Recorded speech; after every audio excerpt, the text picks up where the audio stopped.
Je suis Ophélie Sokolewski, la directrice de la Ligue protectrice des animaux du Nord de France. Et nous accueillons, soignons et essayons de retrouver au maximum des familles pour des milliers d'animaux, des animaux domestiques et aussi les nouveaux animaux de compagnie qui sont de plus en plus nombreux. Nous avons actuellement 3 sites, la Fourrière de Roubaix, le refuge Fourrière de Lille et la Ronronnerie, où nous ne faisons que de l'adoption de chats. Bonjour, je m'appelle Anthony, je suis soigneur animalier depuis 17 ans au sein de la LPANF. Le métier de soigneur animalier, c'est avant tout un engagement, une passion, une vocation, pour ceux qui en ont le plus besoin. Notre métier va au-delà du simple nettoyage des box. Nous accueillons des âmes en peine, meurtries par la vie ou tout simplement délaissées par une famille. Notre arme principale, c'est la persévérance, car parfois le travail est long. L'animal doit souvent regagner notre confiance, et la confiance de l'être humain en général. Derrière tous ces petits cœurs qui battent, il y a une vie. Il y a de l'amour à donner et à recevoir. Ensuite, l'étape de la rééducation, de la gestion des émotions, apprendre à le connaître, ses ententes, son caractère, son comportement, ce qu'il aime, ce qu'il n'aime pas. On évoque souvent l'abandon comme un geste simple, un choix rapide, presque banal. Mais pour lui, il perd tout, ses repères, son foyer, ses humains. Il attendra quelqu'un, quelque part, qui ne reviendra pas.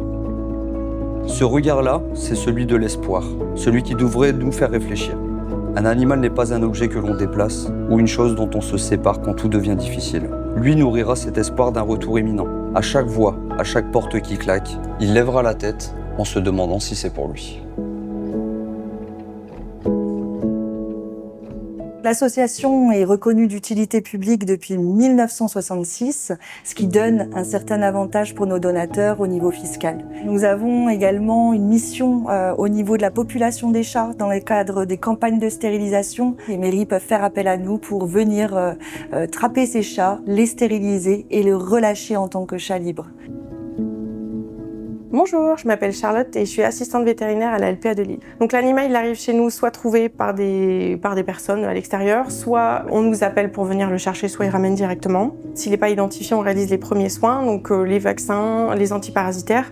Si par contre il est identifié, dans ces cas-là, on essaie de retrouver les propriétaires au plus vite. L'importance de l'identification, c'est que si l'animal il est précisé qu'il est stérilisé, au moins on sait qu'on n'a pas à le refaire, ce qui est problématique pour les femelles par exemple.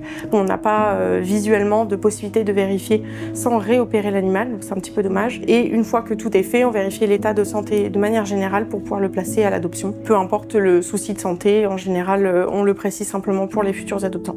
Je m'appelle Angèle, j'ai toujours eu un amour particulier pour les animaux, donc c'est pour ça que j'ai trouvé le refuge le plus proche de chez moi. J'ai déposé ma candidature et me voilà bénévole depuis 4 ans. Sur les chiens et les chats, on va vraiment s'occuper d'eux, jouer avec eux, les sociabiliser, les promener. Et ensuite, on a aussi des bénévoles qui vont s'occuper de tout ce qui est collecte, donc récupérer des dons. Nous, aujourd'hui, ce qu'on a besoin, ça va être beaucoup de friandises, jouets, harnais, muselières, de l'alimentaire aussi, comme du fromage frais, pour vraiment aider nos animaux et leur offrir un cadre de vie meilleur. Aujourd'hui, la LPANF, comme de nombreuses associations, est confrontée à des effets de mode, beaucoup d'abandon, et c'est pour ça qu'on recherche très régulièrement des familles d'accueil. Parce qu'on ne va pas se mentir, un box, ce n'est pas agréable pour un animal. D'être sans famille, se retrouver là, ça peut être très stressant. Et donc on a besoin de familles d'accueil pour les remettre dans de bonnes conditions, pour pouvoir trouver des adoptants à la hauteur. Selon moi, ce qui est beau, c'est de voir des chiens arriver ici avec un comportement qui est assez particulier. Des fois, on n'arrive pas à rentrer dans les box, c'est assez compliqué. Et de les voir en fait aujourd'hui grandir, évoluer avec le travail qui a été fait par les bénévoles comme des soigneurs, trouver leur famille et qu'aujourd'hui ça se passe super bien, que ce soit avec d'autres congénères ou même des enfants.